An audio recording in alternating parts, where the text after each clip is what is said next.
Hello, beautiful people. This is your hostess, Kat Myers, with the Kat Myers Podcast, a YouTube production, a legacy of the voice of the people, a radio show hosted by my late father, Dr. Kenneth Myers Sr., on WAAW Shout 94.7 FM, where his slogan was, I love you enough to tell you the truth, and I respect you enough to give you the facts.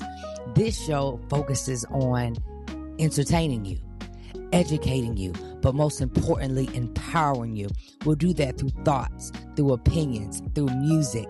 But today we're going to do that through a special guest. His name is Mr. JHaleem Washington. He currently resides in Las Vegas, and he has a powerful story to share about where he started versus where he has now arrived to. He has a powerful testimony of not just faith, but of works. Please listen in, and I hope this episode blesses you. I appreciate you. I want to give the listeners a little bit about you because I know you're about to drop so many gems, and sometimes we can't value the wisdom we're getting when we don't understand the source. So I'm going to tell the listeners a little bit about what I know about you. And you kind of let me know if I got it right. So ladies and gentlemen, we are honored to have on our podcast for episode 3, JHaleem Washington. He is only 44 years old, but let me tell you a little bit about him. He graduated from Benedict College back in 2004. He majored in business. He's currently living out in Las Vegas, but he was in Columbia, South Carolina. He hails from Newark, New Jersey. That's where he grew up. He kind of fell into some circumstances and made some decisions that led him to have a felony conviction on his record. And as you all may know, that is a major obstacle to housing. That's a major obstacle to employment. That's a major obstacle to voting. Like, I could go on and on and on. But in the face of that obstacle, he didn't give up. He decided that he was going to get a job that he could get at that time. And he was making $8 an hour at Hampton Inn here in Columbia, South Carolina. In 2016 is when he started I Won't Starve, if I'm not mistaken. But he went from making $8 an hour to being a successful entrepreneur, businessman, life coach, business coach. I think I said author already, but I need to say it 4 times because he has 4 books that he's written.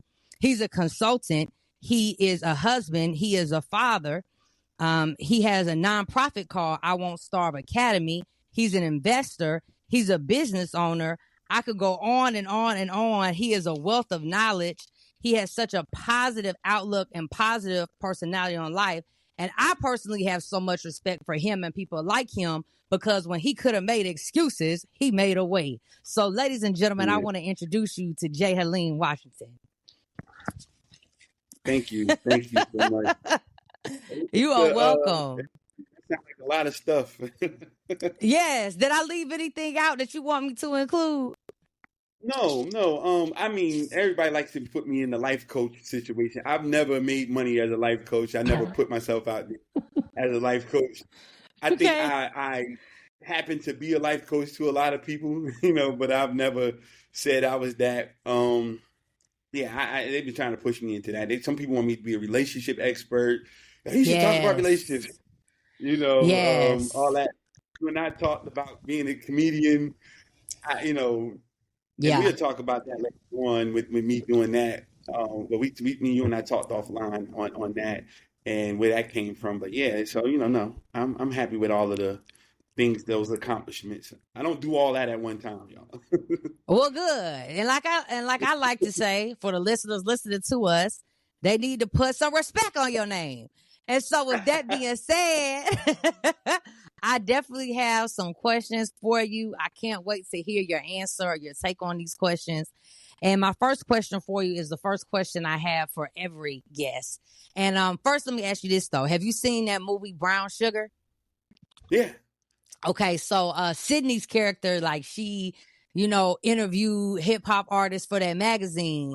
And one of the questions she always asked was, when did you fall in love with hip hop? But I'm not going to ask you that. My question for you, Mr. JHaleem, is when did you fall in love with yourself?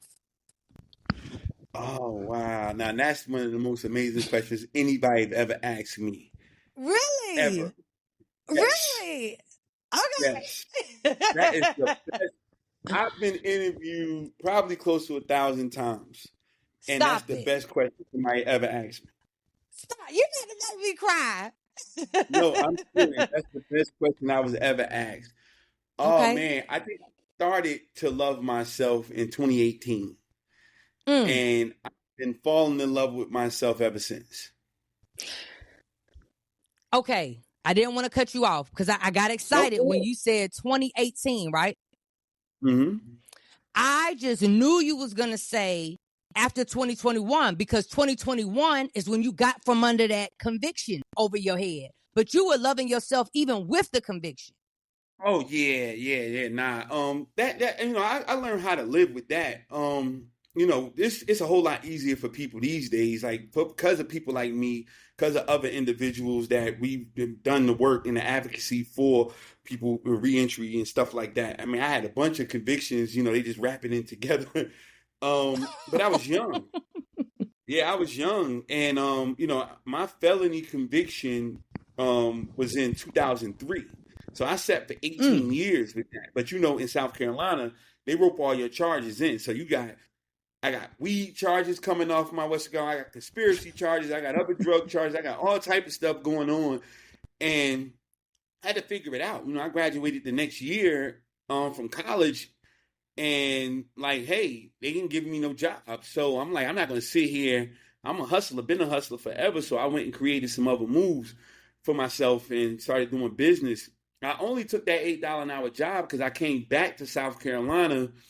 I was in DC running the business, but the things went crazy. So I sold my business to get back from, make sure my wife's credit wasn't messed up. We had a condo, stuff like that. And we was just trying to make sure we had a little bit of bread. But when we came to South Carolina, I didn't realize like they were still going to treat me the same way they was treating me. I've been gone for a while. And then Right. I go and try to get a job and they're like, oh, no, you can't have this job no more. You still a felon. I'm like, damn, I thought I shook that. But I Right. still, got out there and did what I needed to do. So when I had to take the $8, I'm like, all right, well, whatever. And again, my mindset was always ahead of that. I went for an $8 hour job with an $800 suit on. Come on. So Come it was on. just like, because I always was taught you got to wear a suit, even though that I went to that job to clean Hampton Inn. And I never been fired from none of the BS jobs I had. I always worked hard. And I taught that even as an entrepreneur. I'm like, you're not going to be a shitty worker and then go get it and think that you're going to be a great entrepreneur, a great, business owner. I've always had great work ethic. It was just what I chose to work on. And so, That's yeah, right. when I decided to go ahead and work on my business, it was another thing. But it was me getting that camera that really freed me because I finally could take the hustle off my name and I had a Come skill on. set that That's I right. knew that I could continue to produce on a regular basis. But in 2018 is when I took a trip to San Francisco and I went by myself. It was right before my birthday, and I spent like 10 days out there alone, like just doing my own thing. I was trying to actually invest in the business. Literally, I went out there. I was trying to get into the cannabis business, so I had a lot of downtime. I would go on what you call like bud crawls and stuff like that, learning about that. But after I would do that from like 7 o'clock in the morning to like 2, I have nothing else to do. So Mm. I was taking pictures. I was walking. I even hiked 10 miles. Never hiked before. I would be on train rides from San Francisco to Oakland, reading books, and I discovered myself. I Yeah. got knowledge, wisdom, and understanding on that trip, and I've never been the same ever since. And like I said, I discovered what love felt like for me, and I've Right. been falling in love with myself ever since. So yeah, man, I've been a different person ever since that time. Wow. Well, you gave us a little bit of your journey there, and that's what your first book is about, right? My first So, book is about my mhm. journey from 8,006. Yep. Okay. So, can you tell us the title of all of your books? So my first was I Won't Starve from $8 Six Figures, and I'm gonna turn the camera a little bit because they behind me. Okay. Oh, Yeah. So nice. Oh, they go I nice. Won't Starve from $8 Six Figures, then You Won't Starve, the key principles of entrepreneur development, then More Than Motivation, consistent encouragement through a crisis, and then the one right behind me is Business Corner, and that's what's really needed to survive the entrepreneurial fight. And when you do your thing for real, you can bless your people too. And there's my assistant Tamika with her book, The Ink Pen Diva. Oh, that's amazing. Now, where can people buy your books? JHaleem.com. And of course, it's on Amazon and every other platform that you can, find. But JHaleem.com, you can find all my stuff. But yeah, those are my babies. Perfect. I love those. Huge posters. That's inspiration right there. I also wanted to ask you, what is your self-care routine like? Like, what's non-negotiable in JHaleem's world? Oh man, I love a clean house. Okay. Love a clean house. I can't deal with it. And it's, no disrespect to my family, but we grew up with 15 people in a 3-bedroom apartment in North New Jersey. So, in one bathroom. I can't do one bathroom no more. You know what I'm saying? Yeah. Can't do one bathroom no more. You know what I'm saying? Mercy. So growing up, stuff that they make movies about and have like the roaches, like you knew what that was. So we had cats to keep mice and roaches away. Right. Because I slept on the couch. I ain't had nowhere else to sleep. So they would jump on me, stuff like that. So I just always wanted that freedom and have space to myself. You know what I mean? Yeah. I live in a nice side now. So for your self-care, for your peace of mind, you need a spacious, clean house. I need clean house, spacious. I mean, I'm a very cleanly person, I do my facial stuff. I do all that stuff. I mean, my house has to smell. I love candles. I invest in candles. So I would spend $25, $30 on one candle. I don't got no problem with that. So have multiple around the house. And this is me. Yeah, I'm that person. I love my shoes. I keep my shoes neat. My side of the room. I make up my bed as soon as I get out of the bed. My room is never messed up and dirty. I can't stand it. Okay, so JHaleem, what song do you have on repeat right now? Wow, I listen to older music, man. I don't really like too many of the younger cats. So okay. I drive, one of my cars is a Cadillac. I have an Escalade, so I have like my caddy. Okay. I have my caddy. I had that when I was younger because when I was in the street mixing up, I used to have a El Dorado, and I like, this ain't the car you play that rap music in. So we would get the old school playlist. But I'm a hip hop fan. I mean, the youngest rapper I kind of listen to, I like some young Lil Baby from time to time. I like Drake. Okay. Kendrick is cool. I wasn't the biggest fan of this whole little beef thing, but for me, my go-to, I'm gonna be listening to something that I grew up on, man. So I'm from New York area, so I'm a Mobb Deep fan. I like Jadakiss. Okay. I still be listening to Kiss mixtapes now. Championship Part 2. Consignment. Those mixtapes are literally in my truck or in my car right now. So that's what I'm listening to right now. I don't really want nobody else's stuff. The Clips just dropped something. I don't want to date this, but the Clips just dropped something which is pretty hot right now recently. Okay. So I have listened to that come from my time. So I wanted to jump on that. But yeah, I'm jumping on my 90s and 2000s. The funny part about it is I had one time, people who be working so hard don't obviously not living the way we live as entrepreneurs. It's a lifestyle. It's not work no more. This is just a part of it. My kids, right? My youngest, my son, he's 12. I remember having my office and he crawling up and down the hall, and other people who had their office, everybody know him. Some people see him on social media now and be like, "Wow, that's that baby that was." Like, but that's all he know. That's all my daughter knows. Right. Like, they know what it is. And of course, my daughter's books is in the other office. But she has books. Yes. Like, this is a lifestyle. So yeah, it's my son right now, as we talking, he's at basketball. He knows I'm in the office, and everybody's doing what they're doing. So this is just a part of it. Yeah. No, I get it. So you've been married for 19 years. What relationship advice? Yes. What relationship advice would you give your younger self? Oh man, this is going to trip people out. Because they think like they want to call it so corny stuff. I would have waited to get married.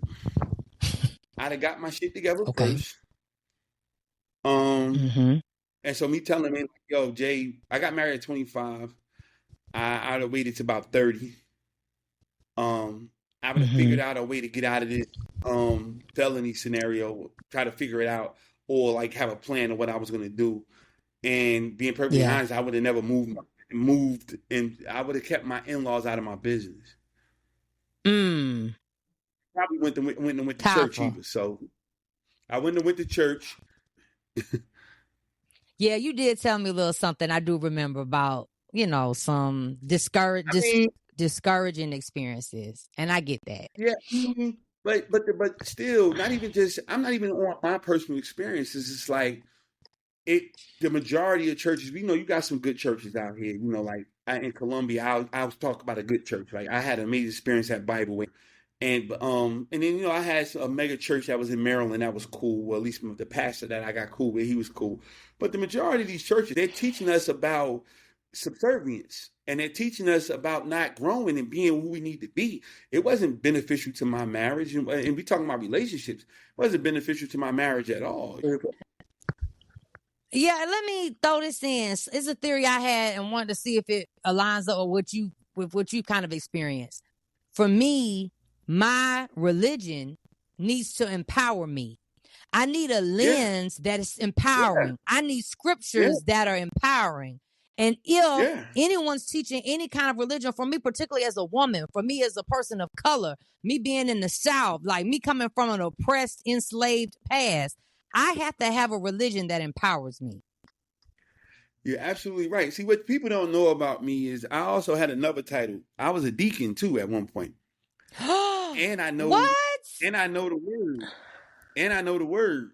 I'm an avid reader. So once you get knowledge, wisdom, and understanding, you be like, hold up. That don't say that. That don't mean that. You know what I'm saying? Like I understand what homiletics mean. I understand I'm ordained. I got ordained at one point. Like I know what's up. And I could not, in my own integrity, say some crap to my people that ain't right. And like you said, and I can throw you, like, look, as soon as the Bible start, a couple books in, Deuteronomy 8:18 says, God has given you everything you need to acquire wealth. All he asks for you to do is just acknowledge him in the process. Right. So why we keep talking about saying praising God for your car starting in the morning? Nigga, it got gas. Don't put God in that. Because the God I serve ain't coming down to earth to handle stuff that I can handle myself. Come on, somebody. You better preach. So when they doing all of this, and then you talk about being a sister in the black church, it's you or it's your husband or the church. So yeah, I would have never took my family through that. I would have never took my family through that. That was, and I watched how other people, like how they were, being treated and stuff like that. And I was always rebellious because, again, coming from the street and coming from where I come from, I always had a fight within that. You know what I mean? Like I don't operate like that. So to me, to other people, this might not seem controversial, but to me, I think it really is controversial because on one hand, you're saying that, you had an experience that if you had to go back and do it over again, you wouldn't do it as it relates to being involved in the church. But on the other hand, all the success that you have seen, immeasurable success, not just for you as an individual, but for your family, for your wife, for your daughter, for the life that your son is living, for the way that you've been able to bless so many people. Like the life that you're living is so full of purpose. It's like faith is part of your life, but then you're saying if you had to wouldn't be a part of that. Like, how do you reconcile those two? Easy. Because I know who God is. I truly do. And I do live that scripture. I do honor God in everything I do. I do. It's nothing that I've accomplished that I don't say, anybody around me, I don't say, to God be the glory for. First. Yeah. That's what that is. And I am a priesthood holder in my house. My family do know how to pray and know how to get a prayer through. But I don't have to go through y'all. And see, and the funny thing, if you really read the Bible, that was the problem with Jesus. That's why he got clipped. Mm-hmm. Because he That's didn't right. want to go through church people. That's right. That's the whole You round. know, That's the that's reason. so. He didn't want to go through church people. You know, I didn't know we was about to have Bible study, but we can do it, right? It was the Pharisees that were so caught up on the rules. Exactly. Church What you people. can't do The or church what you people. can't do. Jesus Yeah, came and church broke people. all the rules. That's right. Yeah, church people. Church people. You want us to keep preaching to you and not go out here into the world where the people actually need it. Like that's crazy. Like we don't like that was always nuts to me. That was always Right. nuts to me. So yeah, we got to do better than that. We are here with JHaleem, aka JHaleem LLC, aka JHaleem Media, aka I Won't Starve Academy. So, my next question for you is people who are listening, like I've laid out your accomplishments like a resume. They're impressed. We're like, okay, wow. But sometimes between listening to you and hearing all the successes, sometimes there's this disconnect. It's like, oh, good for him. Oh, he did it. Oh, he's a success story. Oh, he's exceptional. But I want you to just kind of get like down to earth with us and tell us, how do you set goals and how do you make them happen? Do you do a vision board? Do you do New Year's resolutions every time it's your birthday? Do you write down the number of birthdays for the number of years you're living? Like, tell us what that process looks like for you. I'm definitely a writer. I love to write down what I want to do, and every year I write down something goals that I'm going to hit that year. I do my 5-year plan. I did one vision board in my life. The funny thing, the great thing is I got everything on it that I put on Nice. there, except for my master's degree. That's the only thing I didn't get, but I had a bunch of stuff on it. I got the house, I got the car, I got the watch, I got the all the stuff, the classes, the things I was doing, the training, all that, except for my master's degree. But that was around COVID, and then I started about to move out here, and I just never went back. But that's something I don't know. I think about it, but I don't know if I ever do it. But yeah, I do. I write all the time. I'm like every year I have a plan on the things I'm going to do. Financial things, personal, physical things like that. I kind of categorize it. And yeah, then I do my 5 years. So I'm on a 5-year plan now. I had 5 year in 2018 to 2023, December to December. And so I started from 2023 out now. So I'm working that plan. And yeah, so it's that's what I do to make sure I'm aligned. But when it's as far as accomplishing things, I started getting rid of stuff more so than adding. And I think when you start to get to a certain to grow, you got to subtract. You know what I'm saying? You got to start subtracting things in order for you to grow. I always say you can't climb the success bogged down with a lot of baggage. You know what I mean? So you got to start getting rid of stuff. Take only what you need for that climb. Because in my faith, I believe that what's needed for that journey on that next level is already there waiting on me. And even my quote that I say, the platform you leap from is more important than the platform you land on. I'm worried about what I'm building as my platform. And if I can leap from the proper platform, I'm prepared for wherever. Look, I left Columbia to come here. I didn't starve when I came here. It wasn't even a hard transition. I mean, physically hard. I was prepared. The platform I built, even in little old Columbia, was prepared me enough to be here, like overly prepared, and be able to come in here confidently and do what I need to do and produce at a high level. So I'm about building platforms.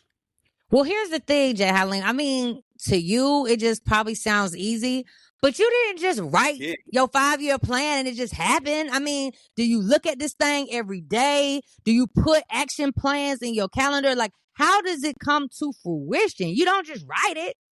At first I didn't. I do now, but at first I didn't. And like, that's where it starts. And that's the thing we got to tell everybody. Like, you got to just start. Okay. You got to just start. And then you get sophisticated. You know what I'm saying? Okay. We talk Okay. about the podcast. Like, nah, I'm gonna tell you what one of my 5-year things I had in 2018. I'll be perfectly honest with you. I told you that I started loving myself at that time, and one thing I Right. felt like I didn't have enough support as an entrepreneur, so I said I didn't want to be one anymore. And Mm. so I said that in 5 years I'm going to be a full-time investor because I was done with entrepreneurship, and so I was dead serious about that. And I hit that goal at the end of 2023. But what I realized was it wasn't that I was done with entrepreneurship. I had to learn how to do it from a different perspective. Yes, I didn't get the support I felt like I should have gotten through those times. And it was hard as hell. But I started learning how to pivot. I'm learning how to play golf now. And when you play golf, you Yeah. get that club, you can just turn it all the time. But it's like a little small thing. You got to twist it with the top of your hand for my golf players.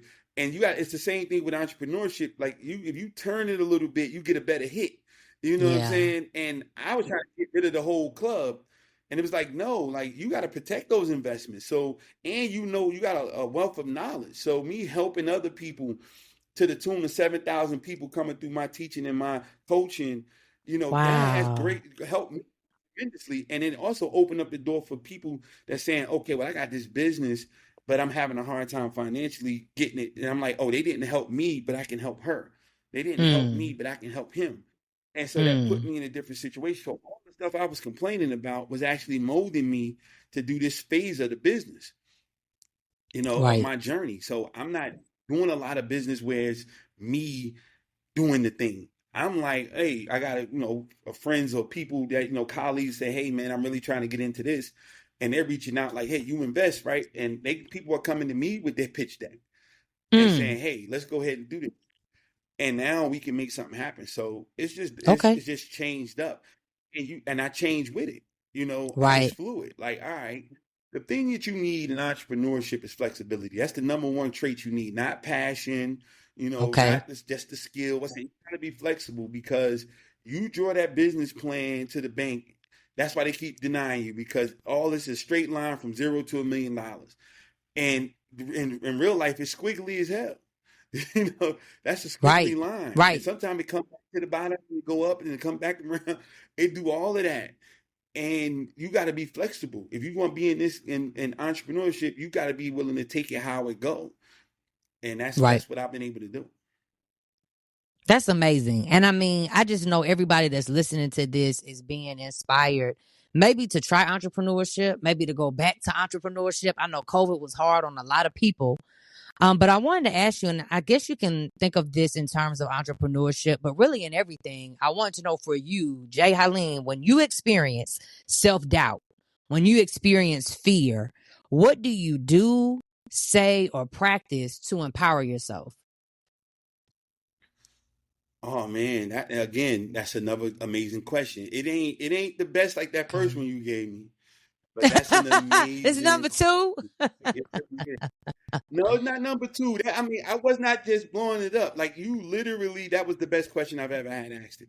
Like seriously. Well, thank you. So Thank you. yeah, this is a great question. It changed. It was a time when Okay. I didn't know. So when I said the thing about the church, when I had self-doubt, I didn't get help in the church. I didn't get Mm, reinforcement there. When I was mm, around people who were supposed to encourage me, I didn't get encouragement. So mm. in the Bible it talks about David being, ambushed and them taking everybody. They was going into a town called Ziklag. And what happened was once everything had they took the ladies, they robbed them, they did everything. The Bible said David had to encourage himself. Come on. And I found myself having to learn how to encourage myself, even Mm, though I was always encouraging other individuals and trying to align myself around people, family, in-laws, so-called this, coaches, all that other stuff. And I found I had to encourage myself. And then I utilized pseudo mentors, meaning I went on social media or YouTube and heard a word. I started getting addicted to reading books. Oh my God, man. yeah. So like I got every book from 2014 to now that TD Jakes ever wrote, and I read every last one of them. Come on. Malcolm Gladwell book. You know, I mean, I love to read, and I get encouraged by reading. It's just in a different scenario, and I just getting by yourself, getting again falling in love with yourself, because you'll protect yourself. You know, one of my favorite animals was a wolf. And the thing is, a wolf by itself is super strong, and he's definitely stronger with the pack. But you gotta be strong to be a wolf. And if you get like shackled, wolves will gnaw their arm off to get out. You know what I'm saying? Yeah. Like you have to get that skin to where you willing to do whatever you need to do to get the breakthrough. Come And on. I had to become that person because I couldn't find it nowhere else. I mean, and just for relationship purposes, and in my book, it was a time when I couldn't find it in my household. Come on. You know what I'm saying? So this is what people don't want to talk about. You know, the real. And then sometimes it's not because of the lack of love. Sometimes she don't know what the hell to do to help me. Yeah. Because she's not a business owner. You know what I'm saying? Yeah. She might want to, but she don't know. Or she fucked up. You know what I'm saying? And she can't help nobody else because she jammed up. So, like, we got to be real. And so you got to figure this thing out. But you got to encourage yourself. You got to have some level of faith. I'm not telling you because I'm not the biggest fan of religion. I am a fan of faith, and I do believe in God. You got to have a level of faith. You got to understand that when you reach your breaking point, that is a higher power there to carry on to do stuff that you can't do. And it's evident, but you got to be realistic. It's not going to be God going to take his hand from out of the thing and save you. It's going to be a person that probably not the greatest person. They're probably not the greatest person, but you see that's a great thing for you because God chose to use them. I've had people bless me that they ain't never blessed another motherfucker in their life. And I watched them. They selfish, but they blessed me. That's when I knew that was God. Yeah. Because that ain't even who you are. That's right. But you had to do it. You had no other choice. You did a supernatural thing, and you ain't even realize it for me. Yep. You know what I'm saying? So that God does that for you. And you get connected with people like that. I mean, I had so many people who blessed me in Colombia who I wasn't even talking to on a regular basis. They might book me for a job, and I had a conversation with them one time, and they don't know it changed my whole life. Just that one conversation. You know what I'm saying? That's and right. I couldn't call them right now to get a phone call, but they were still able to bless me.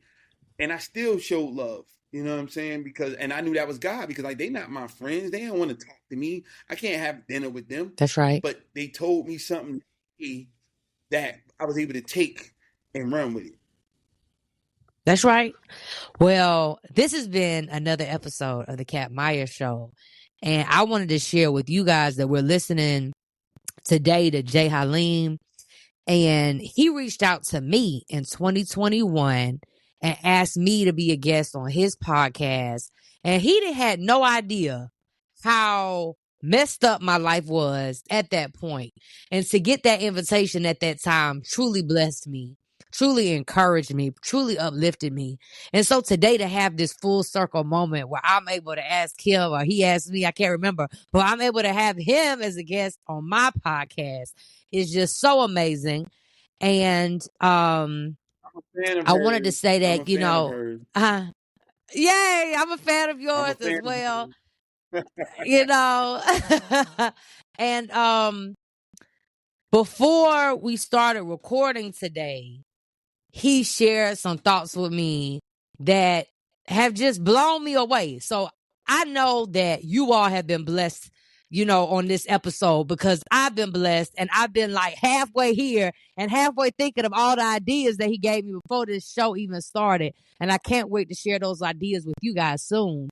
But we're going to close out with the words of JHaleem himself. And my last question for you is, you know, what kind of, I guess, closing remarks, kind of takeaway that you would want to share with the listeners about your self-love journey, about living your best life, anything that's on your heart? Oh, well, truthfully, you definitely have to do that. You have to love yourself, and that took me a long time. I said 2018. That's not a long time ago. That's not a long time. That's a lot of years of not loving Mm-mm. yourself. That's a lot of years of not loving yourself. My life changed at that point, and I took off my first year of six figures as a photographer was 2017, the year before, and I think that granted me the freedom to be able to take that trip that I talked about the next year and discover Right. myself and start the love journey with myself. But now, hey, I got kids, I got a wife, I got all that, but I love me. And because if I can't love on me, Yeah. I can't do nothing for them.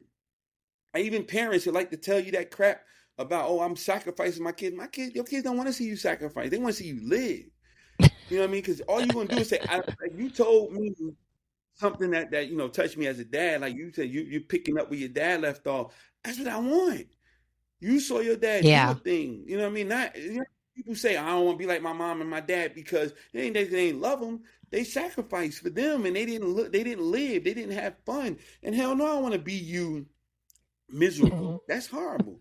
So see me live. They see me enjoy myself. They see me rock and roll and do what I do. And they like, oh dad, you gotta go do this, you gotta do this. And then I put them in a situation where they can do the same thing and they can see it. And now they want it. I remember a fine memory of my two kids playing business in the house, and you had to knock on their door and ask for Mr. or Oh. Miss Washington and say, I'm busy on having appointments and stuff like because that's all they saw. And so I know that that's not going to be far from them in their life because they watched it, not because they watched me give up. My daughter, I got footage of her talking to people at my booth, telling them my story about me working $8 because she been around. She was there. It's no lies. She Wow. know. She talks about the house we lived in, the apartment at that time, and then to the small house. And she used to ask me why our house is smaller than everybody else's house. Well, baby, daddy went and got a 3,500 square foot building because I'm investing in the Mm. business, and I got a 12 or 14 square foot house. And then, Mm. like now she get a chance to see her 4,000 square foot house and still have the office space and do the things like she walked the dog so she can be proud. That's She right. understands that, and that's about love myself. Not you love yourself, and Right. then you'll be able to love everybody else. You can't love nobody if you don't love yourself. You don't have the capacity if you don't love yourself. So you can't give somebody what's not in you. So you got to find that love for yourself and do what I did. Go away. Take some time away and find yourself, even if it's in your prayer closet, the next town over, or go across country like I did, and see what you need to Yes. do and find it. I never thought I would walk 10 miles. I walked 10 miles and I didn't feel it. I felt it the next day, but I didn't feel it that day. I was just enjoying myself. Those photos that I took are riddled across my house and in my offices, things like that, off of the pictures I took when I was walking for 10 miles. Is having my own moment with me and God. So that's how you do it. I love it. So, Haleem, if the listeners want to hire you, if they want to learn more about your story, if they want to contact you, how can they reach you? How can they find you? JHaleem.com is my website. All my stuff is on there. I Mm-hmm. am JHaleem on all social media platforms. You can go there. If you want to book me, holla at girl Tamika. Go hit up Tamika Sims or Yes. Tamika at JHaleem. Just reach out to her. She'll probably be the one responding anyway if you do something on the website. And yeah, please support I Won't Starve Academy. We have adopted a school out here in Vegas called Mission High School. Every student from Mission High School is recovering addicts, and they're doing phenomenal. It's 3 years now, going on year 4, that we're working with these amazing kids, and they always needed the help. But I'm glad we were able to come in and bless them and do things with them from a food perspective. We changed their whole food program up, and we took that on our back, and we're educating them, teaching them about business, teaching them about careers. Everybody don't have to be an entrepreneur, but everybody needs an entrepreneurial spirit. And so that's what we want to Yeah. go ahead and continue empowering our youth with. And hey, so get on and see what we're doing with I Won't Starve Academy as well, because that's what's most important. What have you given back to somebody? How are you blessing the people? And that's what we want to do consistently. Yes. Well, JHaleem, thank you for letting your light shine and giving others permission to do the same. Thank you for having me. You know, we're going to talk some more because I get this rock star out here and do some things. Yes, to be continued. Whatever it is for y'all, good morning, good night. Thank you so much for listening to another edition of The Cat Myers Show.